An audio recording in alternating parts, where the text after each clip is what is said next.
भाजपा ने जावरा विधानसभा से डॉक्टर राजेंद्र पांडे को एक बार फिर विधायक का उम्मीदवार बनाया है। इसके पहले वे 2 बार विधायक रह चुके हैं। आपको बता दें, इनके पिताजी जो कि लक्ष्मी नारायण पांडे जी भी यहाँ पर कई बार सांसद रह चुके हैं।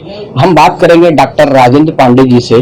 पांडे जी, पंजाब केसरी में आपका सबसे पहले तो बहुत बहुत स्वागत है। नमस्कार जी। एक बार फिर पार्टी ने आप पर भरोसा जताया है जी। पार्टी की उम्मीदों पर किस प्रकार आप खरा उतरेंगे? लगातार जन विश्वास प्राप्त करते हुए, लगातार जन कार्य करते हुए पार्टी की विचारधारा को और पार्टी द्वारा बनाई गई नीतिगत कार्यों को, योजनाओं को, जन कल्याणकारी योजनाओं को जन जन तक पहुंचाने के लिए जितना अधिकतम किया जा सके वह मैंने करने का प्रयास किया है। और उसी का परिणाम है कि आम जन में भी विश्वास प्राप्त हुआ, कार्यकर्ताओं में भी विश्वास प्राप्त हुआ, पार्टी संगठन में भी विश्वास प्राप्त हुआ और उससे मुझे निरंतर कार्य करने की गति मिली है। इस बार थोड़ी चुनौतियां भी हैं। एक नई पार्टी भी सामने है। भाजपा और कांग्रेस के बाद जीवन सिंह शेरपुर भी मैदान में है। किस तरह की चुनौतियों का सामना होगा लगता है आपको? आज तो दूसरा दिन है, अभी नाम निर्देशन होना बाकी है, नाम वापसी भी होना बाकी है, तो चुनाव का परिदृश्य अभी पूरी तरह से खुलकर सामने नहीं आया। संपूर्ण परिदृश्य जब खुलकर सामने आएगा तत्पश्चात ही आमजन उसके बारे में निर्धारित करेगा, उसका निर्धारण होगा।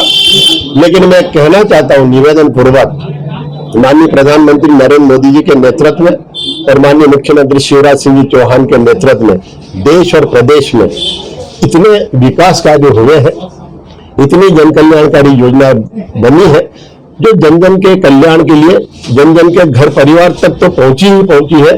तो इसी के साथ साथ में किए गए विगत वर्षों के विकास कार्य भी अब स्पष्ट रूप से दिखाई देने लगे हैं।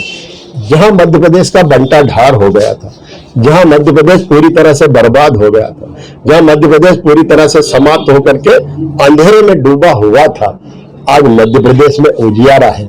आज गांव-गांव तक पक्की सड़कें हैं, गांव-गांव में डैम बने हैं, गांव-गांव में छोटे बड़े तालाब बने हैं, गांव-गांव में छोटे बड़े ग्रिड सब स्टेशन लग करके, और इसी के साथ में शिक्षा का क्षेत्र हो, चाहे स्वास्थ्य का क्षेत्र हो, समस्त क्षेत्रों में भारतीय जनता पार्टी की सरकार ने न केवल विकास के कार्य किए वरन समस्त वर्गों के कल्याण के लिए अनेक जन कल्याणकारी योजनाओं के माध्यम से घर परिवार को सशक्त करने का काम किया है, समृद्ध बनाने का काम किया है, खुशहाली लाने का काम किया है। और जब घर घर तक खुशहाली पहुंच जाती है तो निश्चित रूप से उस घर परिवार से भारतीय जनता पार्टी को ही आशीर्वाद प्राप्त होगा। भारतीय जनता पार्टी ही चुनाव में जीतने वाली है और भारतीय जनता पार्टी यहाँ जावरा विधानसभा चुनाव में जीत करके उसी के साथ साथ में मध्य प्रदेश में बहुमत ला करके अपनी सरकार बनाने वाली है। कुछ भाजपा के जो पदाधिकारी भी हैं वो भी जीवन सिंह शेरपुर के साथ चले गए। कुछ फर्क पड़ेगा अपनी पार्टी को? कुछ व्यक्ति से कोई फर्क नहीं पड़ता है। वो व्यक्ति एक होता है जो विचार छोड़ चुका होता है और जो विचारों के सानिध्य में रहते हैं, जो विचारों के लिए समर्पित रहते हैं और जो विचारवान होकर के दृढ़ निश्चयी होते हैं। ऐसे दृढ़ निश्चयी कार्यकर्ता चाहे पद पर रहे चाहे ना रहे, हजारों सैकड़ों ऐसे कार्यकर्ता है जो न किसी पद पे रहे न कभी जनप्रतिनिधि बने और उन्हीं के कारण, उन्हीं के दम पर भारतीय जनता पार्टी का संगठन और भारतीय जनता पार्टी के जनप्रतिनिधि चुनाव भी जीतते रहे हैं और पार्टी अपने को आगे बढ़ाती रही है। तो मेरे साथ डॉक्टर राजेंद्र पांडे जो 6ठी बार जावरा विधानसभा से चुनाव लड़ेंगे। देखते हैं किस तरीके की जो चुनाव में त्रिकोणीय मुकाबला जो है उसको किस तरीके से पेश करते हैं। पंजाब केसरी के लिए रतलाम से समीर खान।